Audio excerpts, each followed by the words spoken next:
Meghan shall no longer be afforded the privilege of residence or entry into the United Kingdom. Under the established regulations, her status will be formally withdrawn. Mrs. Markle must now reckon with the consequences of her conduct toward this country and the Crown. The night was heavy with fog, as shadows curled around Buckingham Palace, cloaking its ancient stone walls beneath a moonless London sky. Inside, the air felt colder than the autumn wind outside, thick with an unspoken tension that had built for years. At a polished oak desk sat King Charles III, his face marked by the strain of a reign tested time and time again. This was no public ceremony, no televised decree, but a private midnight reckoning quietly sealed under centuries-old protocol. He reached for the document that had waited patiently beneath the lamp's dim glow, its opening lines formal, regal, and deceptively calm. I, Charles, by the grace of God, King of the United Kingdom. But the true blow struck in the next sentence, a sentence that would shatter lives across the Atlantic. Meghan shall no longer be afforded the privilege of residence or entry into the United Kingdom. Her status will be formally withdrawn. Her conduct toward the Crown, the statement declared, would now carry consequences that could no longer be ignored. Advisors around the room nodded with solemn acceptance. Big Ben chimed 12 times as the decree was finalized, oblivious to the storm building beyond the palace gates. What had begun as tension between two households had escalated into something far more severe, a complete severing of royal privilege. Meghan Markle, once welcomed as a modernizing force within the monarchy, was now persona non grata, effectively barred from the kingdom she had once called home.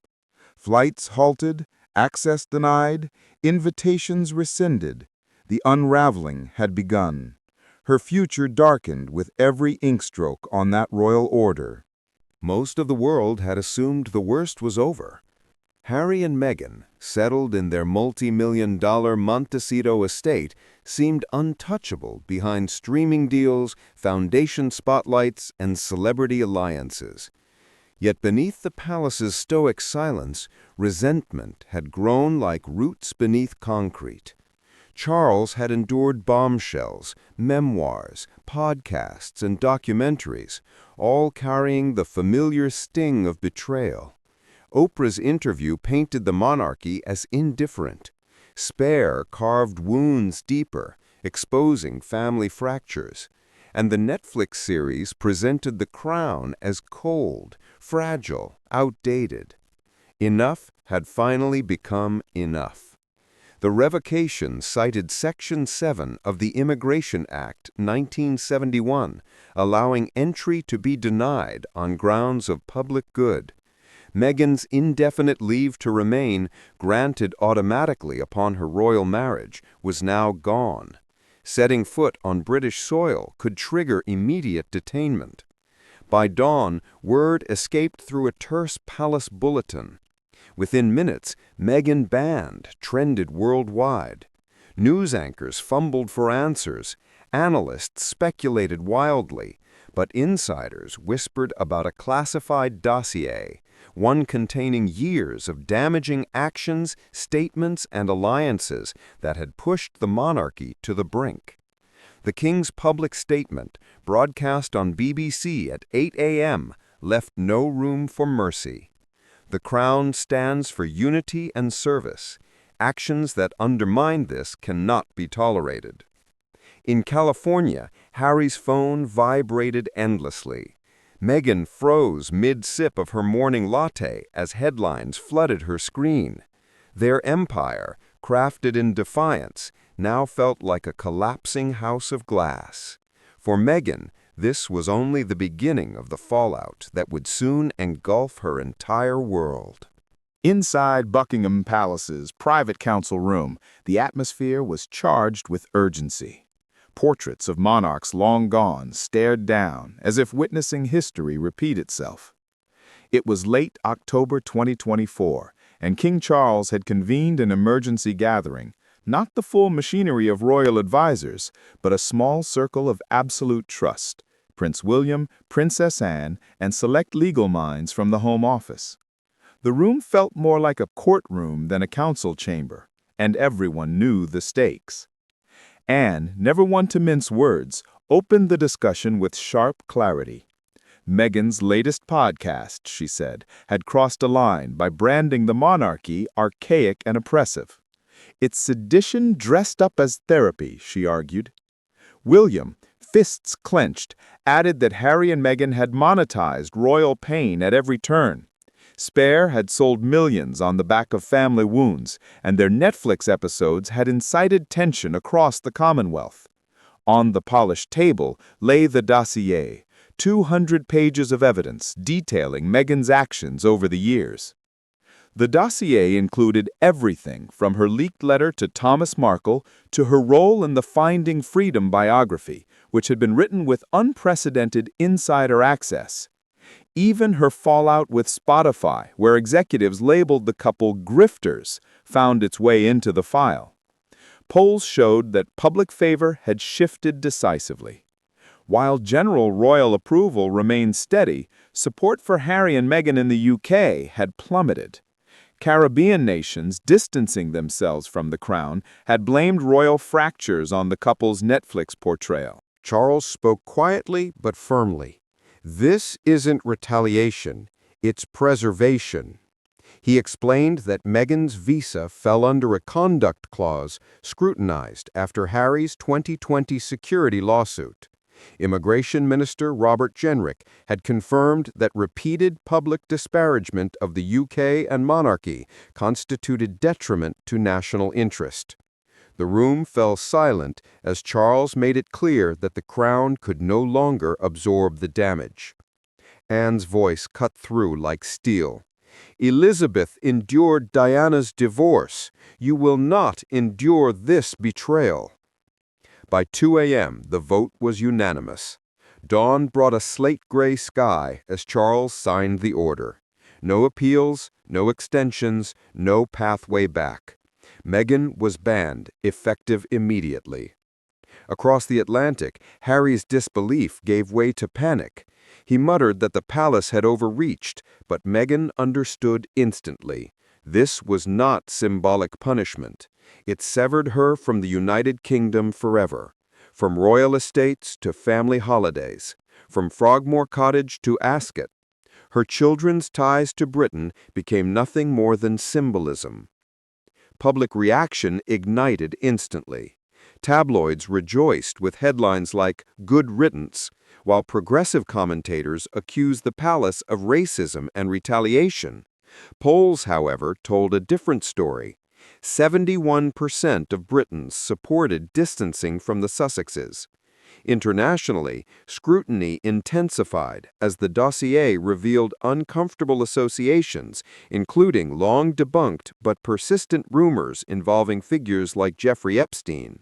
Although fact-checked repeatedly, the optics alone were enough for the monarchy to consider it a reputational threat. The political and legal machinery behind the ban moved swiftly. Home Secretary Yvette Cooper signed the order under Immigration Rules Appendix 5. Meghan's indefinite leave to remain evaporated without appeal. Legal teams scrambled, but Supreme Court precedent had already established the Crown's absolute authority. For Meghan, the consequences rippled through every part of her public and private life, marking a beginning of a new and darker chapter. In the quiet glow of their Montecito kitchen, sunlight poured across marble counters as Harry slumped into a chair, staring at the email that felt like a dagger. Visa denied. Meghan paced across the room, her jaw tight, her phone buzzing with messages from lawyers and publicists. "They can't do this," she muttered, voice trembling with anger. Yet the reality was undeniable. The palace had drawn a line she could no longer cross. For Harry, the heartbreak was deeper than politics. It cut through the lifelong wound he carried as the eternal spare. Harry's identity had always been forged under pressure. Born in 1984, raised in the shadow of an heir, and shaped by the trauma of losing Diana at 12, he wore his grief like armor. 2 tours in Afghanistan, founding Invictus, and decades of public duty formed the foundation of a man determined to break generational pain. Yet the moment he met Meghan in 2016, something shifted. Their romance was electric, immediate, and transformative. By the time they wed in 2018, the world saw a fairy tale, one destined to unravel. The cracks began early. Tensions with staff, tabloid scrutiny, and family misunderstandings twisted into something harder, sharper, and irreversible. Meghan felt trapped. Harry felt unheard. And when they stepped back in 2020, fleeing to America, Charles continued to fund them quietly with hopes of reconciliation. Instead came Oprah, spare, relentless interviews, and narratives that cast the palace as cold and uncaring. The wounds reopened, the trust eroded, and when Harry called William after the ban, pleading for intervention, the silence was its own answer. Reports later revealed William's private fury. "You chose her narrative over ours," he allegedly told confidants. The brotherhood that survived Diana's death and years of public duty now lay in ruins. Princess Anne, known for her fierce loyalty to the institution, dismissed Harry as weak in council meetings. Camilla, once a quiet supporter of mending family ties, withdrew from the conversation entirely. Even Kate, amid her own battles, kept her distance. The fractures were not simply emotional, they were generational. Harry's mental health spiraled. His therapy sessions doubled, his workload decreased, and his role in Invictus felt increasingly strained as sponsors hesitated to be associated with ongoing controversy. Meanwhile, U.S. media resurfaced his own visa issues. Redacted documents from his drug admissions in Spare sparked questions that hung over him like a cloud. Ironically, Harry remained free to stay in America, while Meghan was barred from her homeland. Their children, Archie and Lilibet, became symbols of the divide. Their Californian upbringing was now painfully detached from their British roots. No summers at Balmoral, no Christmases at Sandringham, no connection to the cousins who grew up as their royal counterparts. Meghan contemplated relocating to Canada, but IRS pressure and dwindling brand opportunities made the future uncertain. Even their foundation, Archewell, suffered donor flight and financial strain. The world watched as Harry's heartbreak unfolded in real time. He considered a solo return to the UK for charitable work, hoping to rebuild bridges without Meghan by his side. But the path forward remained clouded with tension, uncertainty, and the crushing weight of choices that had finally caught up to them. For the first time ever, Harry felt the full force of royal exile, not imposed on him, but on the woman he loved. The global reaction to Meghan's ban erupted in waves, sweeping across continents with a force that rivaled political earthquakes. In the UK, the streets buzzed with a mixture of triumph and outrage. Traditional monarchists toasted King Charles's firmness, praising his decision as decisive leadership after years of turmoil. Headlines blared words like "finally" and "the crown strikes back," capturing the relief of those who felt the monarchy had endured enough public humiliation. Yet on social media, progressives rallied behind Meghan, reigniting debates about race, power, and the lingering shadows of colonial-era prejudice. In America, the response diverged dramatically. While networks like CNN highlighted Meghan's claims of marginalization and echoed her supporters' cries of institutional cruelty, mainstream audiences showed fatigue. Polls revealed more Americans viewed the Sussexes as irrelevant rather than revolutionary, a far cry from the sympathy they once commanded. Late-night hosts joked about another royal drama episode, and entertainment insiders whispered that the couple's Hollywood shine had begun to dim. Even allies like Oprah maintained a cautious distance, unwilling to enter a conflict that now seemed more political than personal. Across Europe, reactions were mixed. French media dismissed the drama as gossip, while German outlets drew comparisons between Harry's emotional turmoil and Diana's public battles. In the Caribbean, where Republican movements had already gained traction, the ban fueled fresh calls to break ties with the crown. Leaders argued that the monarchy's treatment of the Sussexes exposed deeper systemic issues that no modern nation should tolerate. These global perspectives revealed not just a divide, it exposed how Meghan and Harry had become symbols of larger cultural, historical, and political debates. Polls cemented the public verdict. In the UK, approval for the ban soared to 75%, while Meghan's favorability fell to 21%. William's popularity surged, bolstered by an image of steady leadership amid chaos. Charles' approval climbed as well, strengthened by his firm handling of a once explosive family conflict. Arkowell faced immediate consequences. Donations dropped, partnerships dissolved, and pending projects were quietly shelved. The couple's reputation, once their greatest asset, now became their heaviest burden. Amid this global storm, Meghan's past resurfaced in relentless cycles.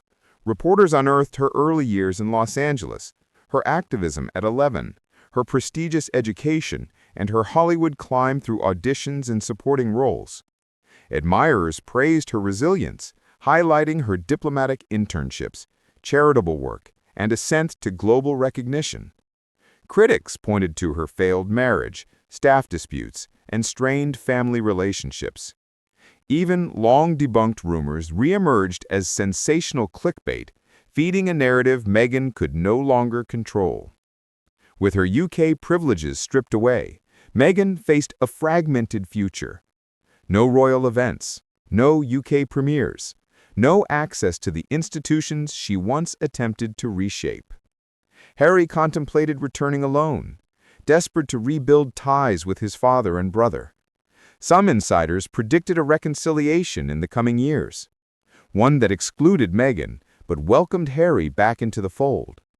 The monarchy stabilized as the fog lifted across London, while Meghan's path remained uncertain, shaped now not by royal expectation, but by the choices she made long before she ever entered the palace gates.